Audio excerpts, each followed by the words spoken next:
Hi, magandang araw po. Gusto po ba ninyong magtanim ng upo pero wala kayong enough space sa Metro Manila kayo nakatira?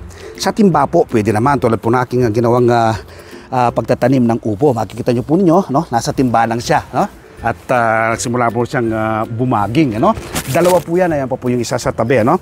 Bawat isang timba po, naglagay ako ng dalawang seeds. Kung tawagin ko po ay direct planting, ano? Dinirekta ko pong tinanim sa timba. Ang magandang mixture po na lupa yung gagamitin, una 60% buwag na lupa, another 20% ay carbonized rice hull, at tapos maglagay po kayo ng natural na pataba na pauna ay vermicast. So ganun lang po, ano? Ito pong pinaggapangan po ito. Nagsisimula siyang bumaging, mga bulo po to, no? Pinagdugtong-dugtong ko, tinali ko lang siya, no? Naglagay ako ng 3 tulos na bulo, tapos ito po, kasalukuyan na siyang bumabaging. Nasa 1.5 month na po ngayon ito, no? Ilang araw na lang po ang aking bibilangin. Maglalabas na po ito ng bunga. I-update ko po kayo. Ang ganda po siguradong tingnan nito kapag nakalawlaw dito yung kanyang bunga, no? Tapos yan, ganyan po yung itsura. Nasa timba lang siya.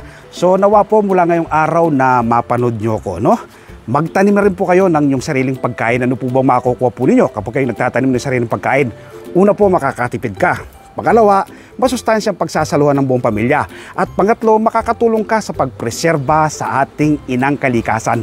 Hindi po kayo maapektuhan ng mataas na presyo ng gulay sa merkado. Lagi ko po sinasabi, bakit ka pa bibili kung pwede naman po kayong magtanim? Magtanim na po kayo ng inyong sariling pagkain. Salamat po!